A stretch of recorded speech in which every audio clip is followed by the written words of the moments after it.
अस्सलाम वालेकुम। आज का हमारा मौजू आयोडियम टिश्यू साल्ट है। एक सेहतमंद जिस्म में 15 से 20 मिलीग्राम तक आयोडियम टिश्यू साल्ट मौजूद होता है, जिसका 70 से 80% हिस्सा थायराइड ग्लैंड में मौजूद होता है या स्टोर होता है। आयोडियम टिश्यू साल्ट की कमी से थायराइड के फंक्शन और हेल्थ में डिस्टरबेंस पैदा हो जाती है। थायराइड हार्मोन्स के सिक्रेशन में कमी हो जाती है और TSH इंक्रीज हो जाता है, जिसे हाइपोथायराइडिज्म का नाम दिया जाता है। हाइपोथायराइडिज्म के नाम पर आयोडियम सेलेक्ट कर देना भी एक गलत सिलेक्शन है, क्योंकि हाइपोथायराइडिज्म के असबाब में आयोडियम टिश्यू साल्ट की कमी के अलावा कोई और भी सबब हो सकता है, जैसे सिलीनियम टिश्यू साल्ट की डेफिशिएंसी वगैरह। लेकिन आयोडियम की कमी भी हाइपोथायराइडिज्म के असबाब में से एक है।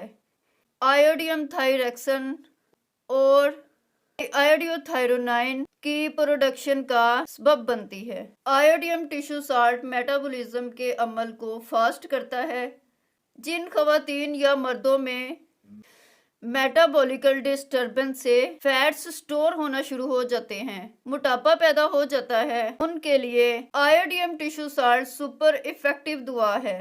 आयोडियम के मरीज में मेटाबॉलिज्म का अमल स्लो होगा, जिसके नतीजा में जिस्म में फैट्स बर्निंग का अमल भी स्लो होगा। जिस्म के जो अज़ा दिल से दूर होंगे, मसलन हाथ पाँव वगैरह, वो ठंडे होंगे। मरीज में कॉन्स्टिपेशन, सख्त थकावट, सर्दी का एहसास, मोटापा वगैरह होगा। ये uses of iodium law of deficiency के अकॉर्डिंग बयान कर रही हूँ, लॉ ऑफ सेमिलिया के तहत नहीं।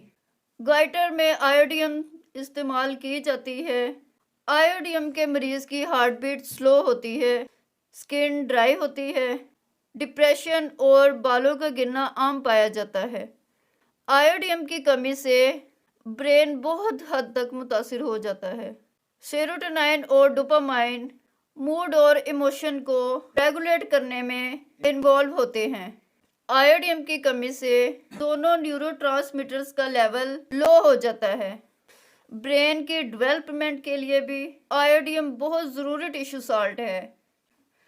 हड्डियों की मजबूती और ग्रोथ के लिए भी आयोडियम बहुत अहम टिश्यू साल्ट है। हड्डियों के अमराज में अगर कैल्शियम और आयोडियम दोनों की कमी हो तो कलकेरिया आयोडाइड इस्तेमाल की जाएगी। अगर अमराज कलब और हाइपोथायराइड हो तो according to law of deficiency kali iodide या कलकेरिया आयोडाइड इस्तेमाल की जाएगी। Iodium tissue salt fibrocystic breast disease की बेहतरीन दवा है। फाइब्रोसिस्टिक ब्रेस्ट डिजीज के लिए calcarea fluor iodium tissue salt की मावन दवा है। यूट्रस की लाइनिंग की स्वेलिंग या इन्फ्लामेशन के लिए आयोडियम टिश्यू साल्ट का इस्तेमाल शिफा बख्श साबित होता है।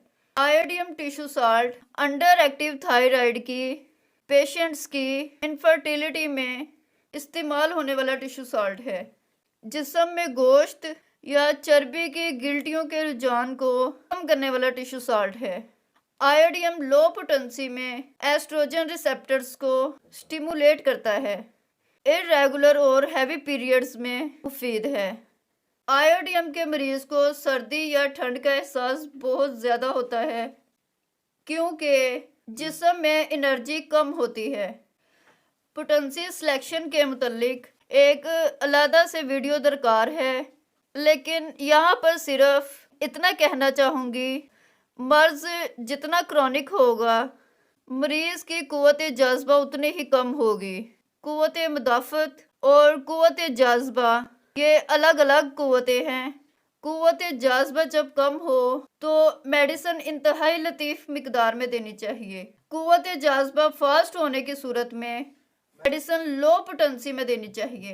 ये पोटेंसी सिलेक्शन का तरीका लॉ ऑफ डेफिशिएंसी के अकॉर्डिंग बयान कर रही हूँ, वरना लॉ ऑफ सिमिलिया के तहत उसका अपना रूल है। कुव्वत जाज़बा पर इंशाल्लाह बहुत जल्द एक वीडियो अपलोड करूंगी।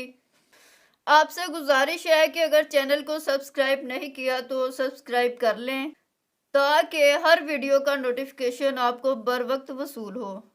फ़ी अमानिल्लाह, अल्लाह हाफिज़।